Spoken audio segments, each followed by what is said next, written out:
Hello વિદ્યાર્થી મિત્રો, કેમ છો? મજામાં? તો આદર્શ ક્લાસીસમાં તમારું સ્વાગત છે. તો આજે આપણે ધોરણ 9 વિષય ગણિત ચેપ્ટર નંબર 12 આંકડાશાસ્ત્રની વાત કરવાના છીએ, જેનો આજે લેક્ચર નંબર 3 છે. આ લેક્ચરમાં આપણે ઉદાહરણ નંબર 4 અને ઉદાહરણ નંબર 5ની ગણતરી કરવાના છીએ. આ જે બંને ઉદાહરણ છે એ આપણા આવૃત્તિના બહુકોણો પર આધારિત છે. અને જે આપણે આગળ 3 ઉદાહરણ ગણ્યા એમાં પહેલાં 2 ઉદાહરણ લંબાલેખ પર અને ઉદાહરણ નંબર 3 સ્તંભાલેખ પર આધારિત હતું. તો આ બંને ઉદાહરણ પૂર્ણ થશે, એની સાથે આપણા 5 ઉદાહરણ પૂર્ણ થઈ જશે. પછી આપણે સ્વાધ્યાય 12.1ની ગણતરી કરાવીશું. તો ચલો આપણે ઉદાહરણ નંબર 4ની રકમ વાંચીએ અને સિમ્પલી આપણે તેનું સોલ્યુશન મેળવીએ. તો અહીંયા આપણને રકમમાં શું કીધું છે, ચલો આપણે વાંચીએ કે કોઈ એક વર્ગના 51 વિદ્યાર્થીઓના 100 ગુણની કસોટીમાં મેળવેલા ગુણ નીચેના કોષ્ટકમાં આપ્યા છે. તમે અહીંયા જોઈ શકો છો કે જે 0 થી 10 ગુણ મેળવ્યા એવા વિદ્યાર્થીઓની સંખ્યા 5 છે. પછી 10 થી 20 ગુણ મેળવ્યા એવા વિદ્યાર્થીઓની સંખ્યા 10 છે. આવી રીતે અહીંયા 100 સુધી તમને આપેલું છે ને ટોટલ 51 વિદ્યાર્થીઓ હતા. તો આપણને અહીંયા પ્રશ્ન શું પૂછ્યો છે કે ઉપરયુક્ત એટલે કે જે ઉપરની માહિતી છે આવૃત્તિ વિતરણના કોષ્ટકને અનુરૂપ આવૃત્તિ બહુકોણ દોરો. એટલે કે અહીંયા આપણે બહુકોણો દોરવાના છે, આવૃત્તિ બહુકોણો. તો ચલો સિમ્પલી આપણે ગ્રાફમાં દોરી લઈએ. હવે કેવી રીતે દોરીશું? તો અહીંયા આપણને કંઈ કીધું નથી. જ્યારે મેં તમને ઇન્ટ્રોડક્શનનો લેક્ચર લીધો હતો ત્યારે મેં તમને જે આવૃત્તિના બહુકોણો દોરવા માટેની 2 રીત શીખવાડી હતી કે કાં તો તમે મધ્ય કિંમત શોધીને ડાયરેક્ટ કરી શકો છો અથવા સ્તંભાલેખ દોરી અને એના મધ્યબિંદુ લઈ અને તમે આવૃત્તિ બહુકોણો દોરી શકો છો. પણ તમારી બુકમાં આ જે ઉદાહરણ છે એમાં સ્તંભાલેખ લઈ અને ગણતરી કરી છે, તો આપણે એવી રીતે સેમ જ ગણતરી કરીશું. તો ચલો આપણે કરીએ અહીંયા. તો પહેલાં અહીંયા આપણે ડાયરેક્ટ સ્તંભાલેખ દોરી લઈએ. તો ચલો આપણે દોરીએ અહીંયા. તો અહીંયા આપણે નીચે જે એક્સ અક્ષ છે તે આપણે ગુણ લખીશું અને જે વાય અક્ષ છે તે આપણે વિદ્યાર્થીઓની સંખ્યા લખીશું. તો ચલો આપણે ગ્રાફમાં લખીએ કે અહીં જ્યાં એક્સ અક્ષ છે તે આપણે ગુણ લખીશું અહીંયા. તો અહીં આવશે એક્સ અક્ષ પર તમારા ગુણ, એટલે કે જે આપણને પ્રશ્ન આપેલો છે એમાં. અને અહીંયા વાય અક્ષ પર આપણે લખીશું વિદ્યાર્થીઓની સંખ્યા. તો ચલો અહીંયા આપણે લખી દઈએ કે વિદ્યાર્થીઓની સંખ્યા. ઓકે, તો આ આપણો સિમ્પલી થઈ ગયો વાય અક્ષ. અહીંયા આપણે વાય અક્ષ પર વિદ્યાર્થીઓની સંખ્યા આવી જશે. તો જો જે તમારા ગુણ છે એ 0 થી લઈ અને 100 સુધી આપેલા છે અને 10-10નો ગેપ આપણે અહીંયા રાખીશું. તો અહીંયા આપણે લખીશું 0, પછી અહીંયા આપણે લખીશું 10, પછી અહીંયા આપણે લખીશું 20, 30, 40, 50, 60, 70, 80, 90 અને 100. ઓકે, અને જો આપણે વિદ્યાર્થીઓની સંખ્યા છે એમાં કેટલો રેન્જ છે? હાઈએસ્ટ અહીંયા તમારું 10 છે અને અહીંયા તમારા ઓકે 10 છે. તો આપણે 1 થી લઈ એટલે કે 0, 1 આવી રીતે 10 સુધી આપણે આંકડા લખી દઈએ કે 10 કરતાં વધારે કોઈ મોટો આંકડો છે નહીં, એટલે આપણે કોઈ બે ગેપ રાખવાની પણ અહીંયા જરૂર નથી. આપણે સિમ્પલી 1 થી 10 લખી દઈએ. તો ચલો આપણે લખીએ અહીંયા. તો અહીંયા આપણે લખીશું કે 0 તો આપણે ઓલરેડી લખેલા છે. તો અહીંયા 1, પછી અહીંયા 2, 3, ઉપર આપણે લખીએ અહીંયા 4, 5, 6, પછી આપણે લખીએ અહીંયા 7, અહીંયા 8, 9 અને અહીંયા આપણે લખીએ 10. ઓકે, તો હવે આપણે પહેલાં શું બનાવીશું? સ્તંભાલેખ બનાવીશું અને પછી એને આપણે મધ્યબિંદુ લઈ આવૃત્તિના બહુકોણ આપણે બનાવીશું. તો ચલો આપણે સ્તંભાલેખ બનાવીએ. તો જે પહેલી માહિતી છે એટલે કે જે 0 થી 10 ગુણ મેળવવાવાળા વિદ્યાર્થીઓ કેટલા છે? અહીંયા 5 છે. તો અહીંયા જે પહેલો આપણો ગ્રાફ બનશે, અહીંયા જે 0 થી 10 ગુણ એમાં 5 વિદ્યાર્થીઓ છે. તો અહીંયા આપણો આવો સ્તંભાલેખ આવી જશે. ઓકે, તો આ આપણો બની ગયો સ્તંભાલેખ. હવે જો તમારે સ્તંભાલેખ બનાવવાનો હોય એમાં પણ જો તમારી વર્ગ લંબાઈ સમાન હોય તો જ તમે આવી રીતે આવૃત્તિ લઈ શકો છો. મેં તમને આગળના દાખલામાં શીખવાડ્યું હતું, પણ અહીંયા તમે જો દરેકમાં 10-10નો ગેપ છે. તો તમે ડાયરેક્ટ જે આવૃત્તિ આપેલી હોય એના આધારે તમે ગણતરી કરી શકો છો. જો તમને વર્ગ લંબાઈ અલગ અલગ આપેલી હોય અને જો તમારે સ્તંભાલેખ દોરવો હોય તો તમારે લંબચોરસની લંબાઈ શોધવી પડશે, જે મેં તમને ઉદાહરણ 3માં સંપૂર્ણ માહિતી આધારિત તમે શીખવાડ્યું હતું. તો ચલો આપણે અહીંયા તો સેમ છે, તો આપણે આવૃત્તિ આધારે ડાયરેક્ટ લખી દઈએ. પછી 10 થી 20 ગુણ મેળવવાવાળા વિદ્યાર્થીઓ કેટલા છે? 10 છે. તો આપણે લખીએ અહીંયા કે જે 10 થી 20 ગુણ મેળવવાવાળા વિદ્યાર્થીઓ છે અહીંયા ટોટલ આપણે કેટલા હતા? 10 હતા. તો અહીંયા આપણે 10 સુધીનો ગ્રાફ દોરીશું. ચાલો આપણે ગ્રાફ થોડો ઓકે પરફેક્ટ. તો અહીંયા આપણે ગ્રાફ દોરી દઈએ. તો આ આપણો અહીંયા સિમ્પલી ગ્રાફ દોરાઈ ગયો. ચલો પરફેક્ટ. ઓકે, પછી 20 થી 30 ગુણ મેળવવાવાળા વિદ્યાર્થીઓ કેટલા છે? અહીંયા 4 છે. અને 30 થી 40માં 6 છે, તો આપણે સાથે બે ગ્રાફ આપણે સાથે દોરતા જઈએ. તો 4 અને 6, તો અહીંયા આપણે 4નો ગ્રાફ બનાવીશું. ઓકે, તો અહીંયા જે 20 થી 30 ગુણ છે એવા 4 વિદ્યાર્થી છે અને 30 થી 40 છે એવા અહીંયા 6 વિદ્યાર્થી છે. ઓકે, તો અહીંયા આપણે બે સાથે લઈશું તો અહીંયા આપણો ઝડપી ગ્રાફ દોરાઈ જશે. ઓકે, પછી આપણે જોઈએ તો કે 40 થી 50માં અહીંયા 7 છે અને 50 થી 60માં અહીંયા 3 છે, તો 7 અને 3. તો ચલો અહીંયા આપણે ગ્રાફ દોરી દઈએ. તો 40 થી 50માં અહીંયા 7 છે. ઓકે, સિમ્પલી આપણે ગ્રાફ દોરી દઈએ. અહીંયા આપણા 7 અને જે 50 થી 60 છે એમાં 3 છે, તો અહીંયા 3 ક્યાં રહ્યા? ઓકે, તો અહીંયા આપણો આ સ્તંભાલેખ આવશે. ઓકે, આપણા 3 થઈ ગયા. હવે આપણે 60 થી 70 અને 70 થી 80માં આપણે જોઈ લઈએ. તો 60 થી 70માં 2 છે અને 70 થી 80માં પણ 2 છે, તો બંનેમાં આપણા 2 આવી જશે.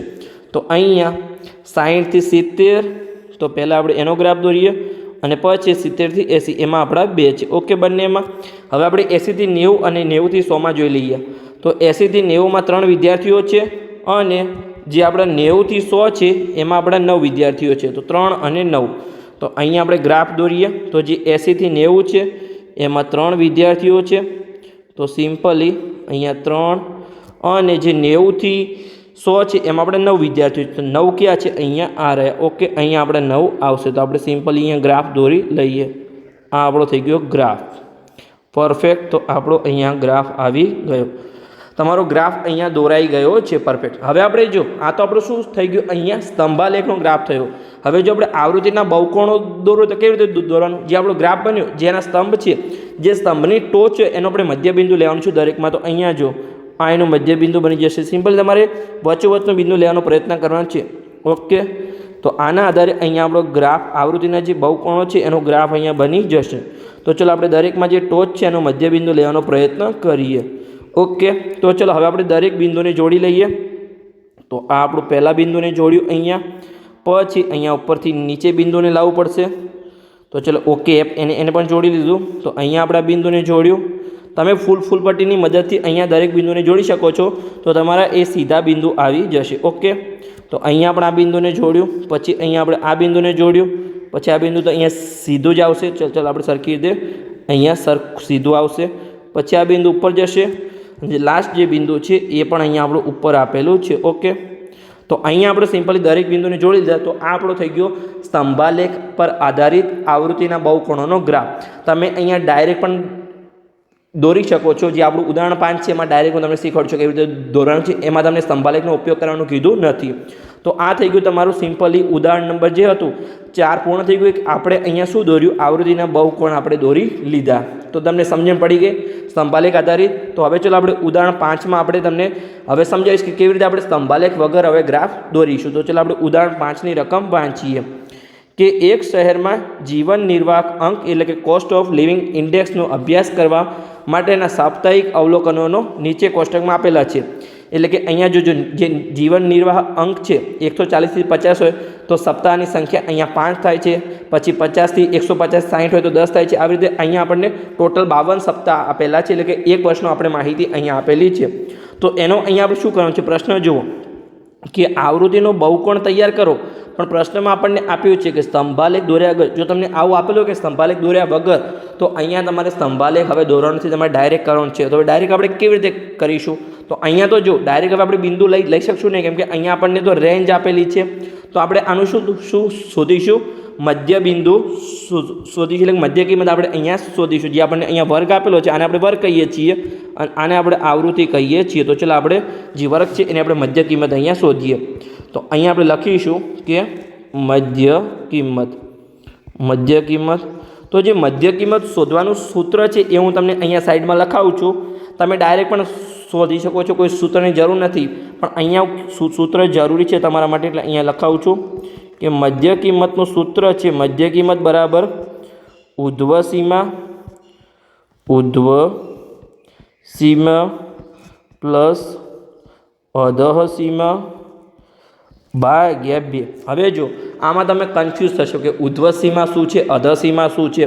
તો જો જે આ પાછળનું તમારો અંક હોય એને આપણે શું કહીએ છીએ ઉધ્વ સીમા, અને જે આગળનો અંક છે એને આપણે અધર સીમા કહીએ છીએ. ભાગ્યા 2 એટલે કે બંનેનો સરળ કરી અને ભાગાકાર 2 કરો તો તમને મધ્ય કિંમત મળી જશે.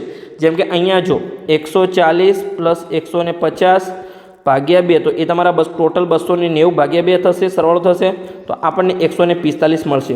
હવે હું તમને સૂત્ર વગર ડાયરેક્ટ શીખવાડું. જો 140 થી 50 વચ્ચે કયો અંક આવે તમને સિમ્પલી સમજણ પડી ગયા કે એની વચ્ચેની કિંમત 145 છે. પછી આગળ જો 150 થી 160 વચ્ચે કયો અંક આવે તો 155 આવે. તમને અહીંયા બીજી રીત પણ શીખવાડું. જો આમાં તમારી જે વર્ગ લંબાઈ છે એ સેમ જ છે, એટલે કે અહીંયા 10-10નો ગેપ છે. 10-10નો ગેપ છે તો તમારે શું કરવાનું, આમાં જે પણ ઉપરની સંખ્યા હોય એમાં તમારે 10 ઉમેરી દેવાના. જેમ કે 155માં 165 આવશે, પછી 175 આવશે, 185 આવશે અને 195 આવશે. અને તમે ચેક કરશો તો જો 190 થી 200 વચ્ચેનો અંક કયો થાય, અહીંયા 192 ની 95 આવશે. તો ઓકે, આપણું 95 થઈ જશે. તો અહીંયા આપણું 95 આવશે. તો તમે આવી રીતે પણ ચેક કરી શકો છો. ડાયરેક્ટ તમે જે વર્ગ લંબાઈ ઉમેરી દેશો તો એ પણ તમારો અહીંયા આવી જશે. તો આપણને મધ્ય કિંમત મળી ગઈ. અહીંયા આપણે આવૃત્તિ આપેલી છે તો આપણે અહીંયા બિંદુ દોરી શકીશું. તો ચાલો આપણે લખીએ, અહીંયા શરૂઆત કરીએ. તો અહીંયા હવે આપણે ગ્રાફમાં દોરીએ. તો જે નીચે છે એ શું આવશે, અહીંયા આપણો જીવન નિર્વાહ અંક આવશે. તો અહીંયા આપણે લખીશું કે નીચે જે એક્સ અક્ષ છે તે આપણો આવશે જીવન નિર્વાહ અંક.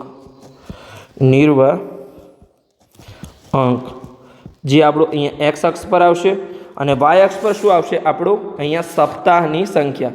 તો અહીંયા આપણે લખીશું કે સપ્તાહની સંખ્યા જે આપણી અહીંયા એક્સ અક્ષ પર આવશે. ઓકે, તો હવે જો આપણે કિંમત જોઈએ તો જો જે આપણું જીવન નિર્વાહ અંક છે, જે આપણે મધ્ય કિંમત શોધી એ અહીંયા 145 થી શરૂ થાય છે અને આપણો ગેપ કેટલાનો છે, અહીંયા 10-10નો ગેપ છે. તો હવે અહીંયા આપણે એવી રીતે નહીં રાખીએ કે 0 થી 10, 10 થી 20. હવે આપણે ડાયરેક્ટ અહીંયા 145 થી શરૂઆત કરીશું, પણ તમારે અહીંયા એક ચિહ્ન બનાવવું પડશે. જો તમારે આગળ અહીંયા 145 થી શરૂઆત કરવી હોય તો તમારી બુકમાં આવી રીતે એક ચિહ્ન આપેલું છે, તમને સમજ પડી ગઈ. આ તમે ચિહ્ન બનાવશો તો અહીંયા તમે જે પણ અંક હોય ત્યાંથી તમે શરૂઆત કરી શકો છો અને 10-10નો ગેપ રાખી શકો છો. તો અહીંયા આપણે આ 145 થી હવે શરૂઆત કરીશું.